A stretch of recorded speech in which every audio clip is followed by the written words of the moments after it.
Hey guys, happy Monday morning. Most investors are looking for something with Iraq when they feel that we could be close to seeing the rate change. Most are looking for some type of stability, and that stability could be maybe higher oil prices to feel that Iraq's budget could be better positioned to help their economy, or something regarding the politics. Looking for maybe they're wanting to see Iraq have a completed government, that kind of thing. And there's just some things that different investors are looking for that show some that they want to see as far as to show some type of stability to feel Iraq is close and ready to change a rate. Okay, so this video is about timing and positioning. Let's see what Iraq has for stability. Okay,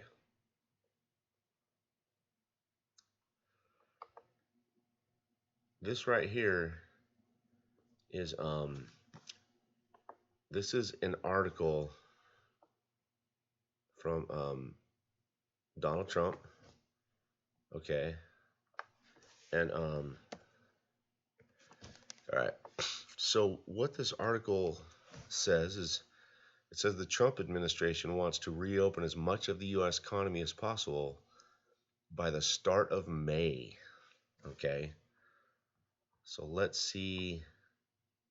According to this article, the White House is seeking to reopen as much of the U.S. economy by April 30th, right there in blue highlights. The deadline for strict social distancing measures. Okay, so the U.S. wants to have its economy opened by April 30th because that's a deadline for strict social distancing. Okay, um, let's look at the coronavirus because, as you guys know, I was able to show you yesterday that the coronavirus right now is the delay in everything. It's the delay.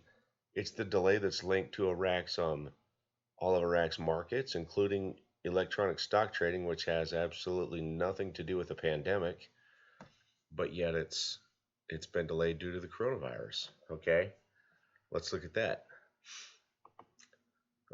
Okay, so here is um, okay, so here's a website that shows all of our states within the U.S. and it shows when.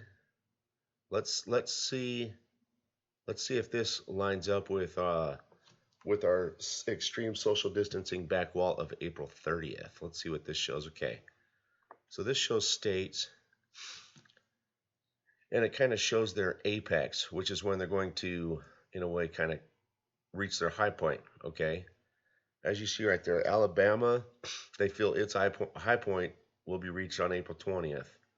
Okay, Arizona, April 26th, Arkansas, April 22nd. Okay, so right there, they're kind of ranging anywhere from around April 20th, kind of through around May 1st on most states reaching their high point in this for before they start to reverse and their numbers start to drop.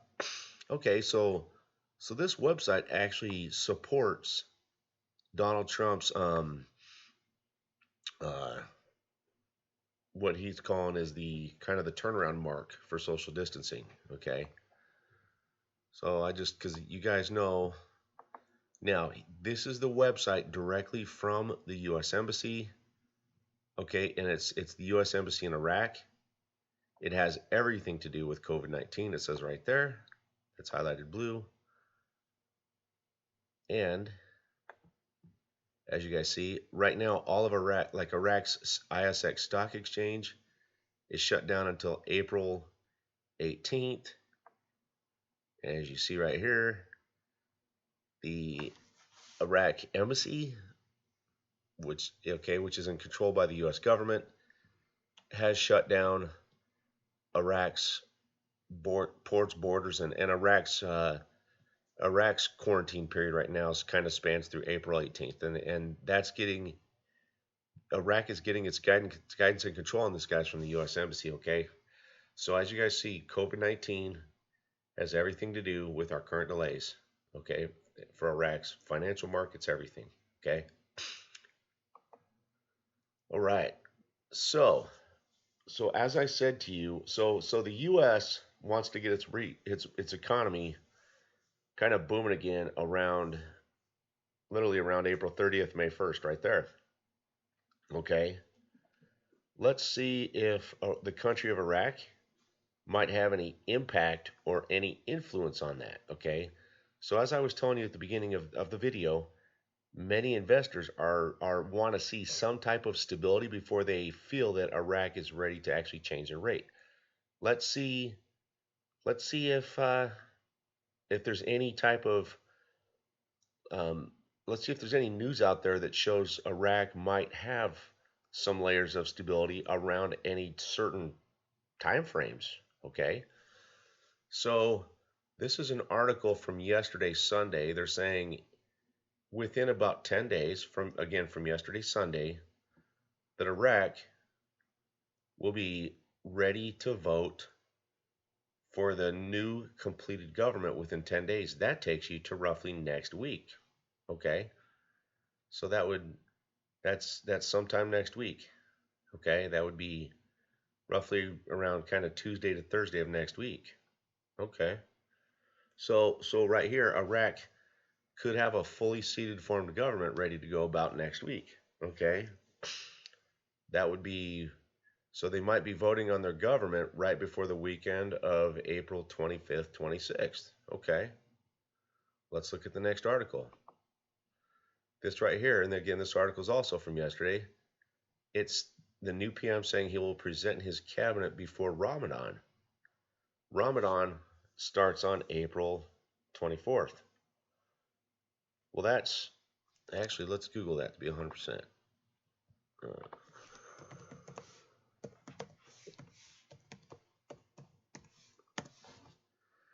I was wrong. It's April. Ramadan starts on April 23rd. Okay, so this article right here is saying that they could have Ramadan. Ramadan would start would start on the 23rd. Okay, which was right there, April 23rd, which actually is that's a Thursday. Okay. So you had one article saying 10 days. This article is roughly also telling you about the same 10-day time frame that they'll have the new government fully formed and seated by the 23rd. Again, that's right before the weekend of April 25th, 26th. Okay? So there you go. Let's look at the rest of the news. Okay. Now, OPEC, this had to do with Russia and Saudi Arabia. They're claiming they have a historical oil agreement. That's going to spike and drive prices up. It could still take them, 3 to 4 weeks to get prices, because the OPEC oil agreement, guys, does not kick in until May 1st, which again, that's after the weekend of the 25th. So let's lay this out. We have the weekend of, and when I say the weekend, I'm not telling you that's the date that the rate's going to change. That's just kind of a marking point for this stability news I'm sharing you. It's not the rate change date. Okay, so I didn't say that. So if you have the weekend of the 26th, right before that, you have Iraq possibly completing and finishing the formation of the government. And then right after the weekend of the 25th, 26th, that's where May 1st comes in. Right here, that's when on this historic oil agreement, that's when both Russia and Saudi Arabia reached an agreement to reduce production of oil. So they're going to drive, and it's big. They're going to reduce oil production by 9.7 million barrels per day. So that's a large agreement. That's going to significantly drive oil prices up. But again, that could take anywhere from 2 to 4 weeks to really get prices up where they need them, which could be anywhere from mid-May to the end of May, okay, to get prices back up. So, but what that'll do is that'll really position oil to be correctly priced so that Iraq can actually start the approval process. And when they do approve their 2020 budget, because it's going to take about 60 days, oil would be correctly priced, okay, to fund their operating budget. Okay, so notice, so let's look at what we have. So right before the weekend of the 25th, 26th of April, we might have a completed government, and right afterwards we might have this oil agreement kicking in.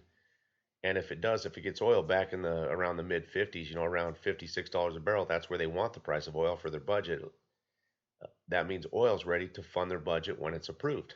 Okay, so Iraq's economics will be correctly positioned from oil being dealt with in a way.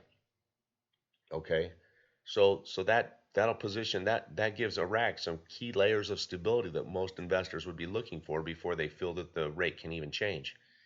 So and so anyway, that weekend of the 25th, 26th, which is kind of like a center point for stability, okay, with Iraq, that weekend of the 25th, 26th is right there before the uh, the U.S.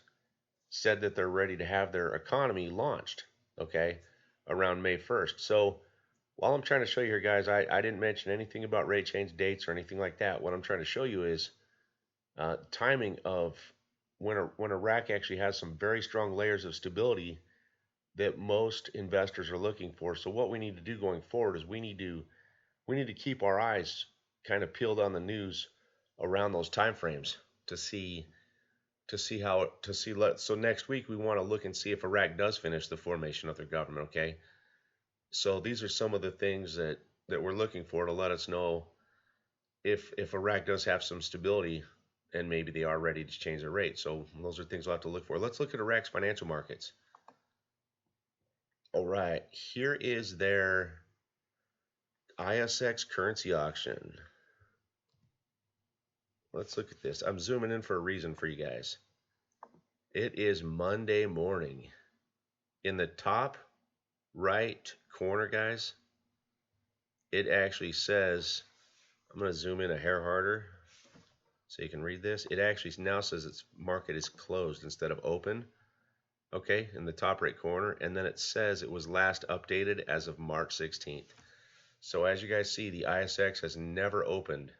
It's been closed since March 16th, okay, to help you out with that. All right, and then let's look at the currency auctions. Let's see what those show. Let's refresh the page. Okay, let's translate it back to English. Let's see what the currency auctions show. All right. This was from yesterday, guys. See how I just refreshed the page and see how it says April 12th. Okay, that was from yesterday. So the last currency auction occurred, or let me rephrase that. The last currency auction that was executed was yesterday, Sunday, April 12th. But that's not the date. That's just the date it was executed. Okay. See, I'm going to highlight something for you right here. Okay. See right here, it says executed to date. That meant it was executed yesterday on Sunday, but that's not what we care about. In fact, it says Sunday right here. Okay, so you can clearly see it was from yesterday. All right. But, and then to the right of that, it actually says executed today, which meant yesterday, Sunday. That's not what we're looking at though, guys. We don't want the executed date of that auction. What we're looking at is the actual kind of the accounting date. Okay. See how it has an accounting date of March 22nd? Let's do this. And then also I want to show you one more thing. Since last week, since they started resuming these currency auctions, the total cash sale, which is just right there, has been zero. So which means they're not selling any, they auction off US dollars. They're not auctioning off any US dollars in country. Right there, that's the only place that they show that anything's being auctioned off. And it's being auctioned off to banks abroad right there, which means outside of Iraq. Now you would ask, how come they're not auctioning off anything in country? They're only doing it abroad outside of Iraq. Well, what that means is they're trying to de-dollarize. Okay, that's an Article 8 compliant requirement. They have to, per the IMF, they have to de-dollarize, and they're showing you they're de-dollarizing because they're not auctioning off any U.S. dollars inside their country. They're selling it to banks abroad outside of the country of Iraq. Okay, so they're removing the US dollars from the country of Iraq to de-dollarize. Again, that's an Article 8 compliance. Now, why would they do this? Well, the reason that they're even having currency auctions, guys, because right now they're only like last week they had two. They're probably also going to only have two currency auctions this week as well. Okay. The only reason they're doing this, guys, is if you go back to last week, there was a couple articles. There was actually two articles last week. One article said that they're trying to stop the flow of the U.S. dollar. That would mean get it out of the country, which is what they're doing here. They're only selling to banks abroad outside of Iraq. Okay, so they are stopping the flow of the U.S. dollar like they told you they wanted to do. But they also, the value of the U.S. dollar is getting a little high. They use these currency auctions as a tool to control and manage the exchange rate, kind of reduce it, get it in within that 2% compliance per the IMF. So that's why they're only having two per week right now. Okay, but now back to what I was trying to show you in this is, let's go down here. Let's view the previous auction so we can kind of see the last three. Okay. Now according to this, okay, you can see something here. Here they're showing you that the they're kind of showing you here that the actually, guys, here's a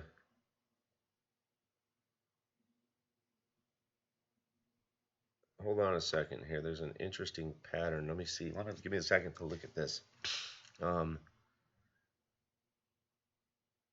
Okay. Okay, see how, wow, this is kind of weird. Hold on, I'd never noticed this before. So, okay, because these are having, like, here's one dated, it was dated for, okay, it said it was executed on Sunday, 3/23, but it actually has a date of 3/9. Okay, see, here's one that happened on 3/10, and they backdated it to, hold on, that's not what I wanted to do. Anyway, there's some interesting things going on here. These have dates that are just jumping around. I just wanted to look at these real quick. Wow,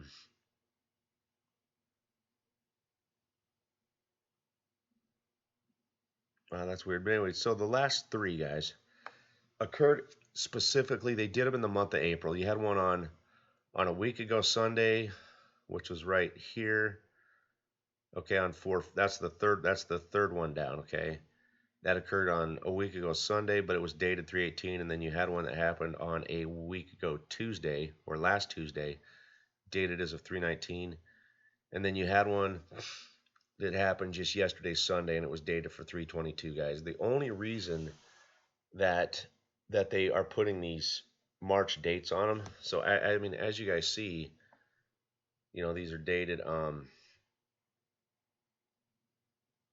kind of all over the place here, but notice how as far as those accounting dates, they don't have any April accounting dates on them, which is kind of like their posting date, the date that it shows it really truly happened on. That's the accounting date that's going to be logged in the accounting books as occurring. Okay. They all have April dates, or I'm sorry, March dates. The reason why they have March dates on them, which is its accounting date, is because that way they can close out the 2019 books for this accounting period for the fiscal year of 2019. Iraq has not entered into their new fiscal year accounting period starting in April. They haven't. Okay, that's why right now you can't find any currency auctions with a real true accounting date for April. Everything's been backdated to March, okay? But what they have to do, guys, it's really simple. They have to close out the accounting period before they can change the rate. They have to close out the accounting period for the year of, or as of March, which is for the fiscal year of 2019. That period has to be closed, and they have to close out those accounting books before they can actually change the rate and stepping into their new fiscal year. What they're showing you guys right here is they're not ready to change the rate just yet, but they're showing you they're getting close.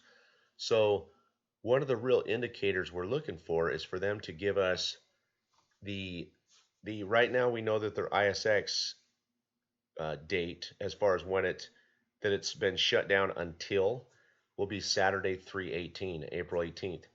Um, my gut's telling me though that that date will probably be extended to Saturday the 25th. Okay, and I strongly feel, in my opinion, that they're going to extend the ISX probably through Saturday the 25th, and probably put it back online as of Sunday the 26th. Okay, that's what my gut's telling me about the ISX.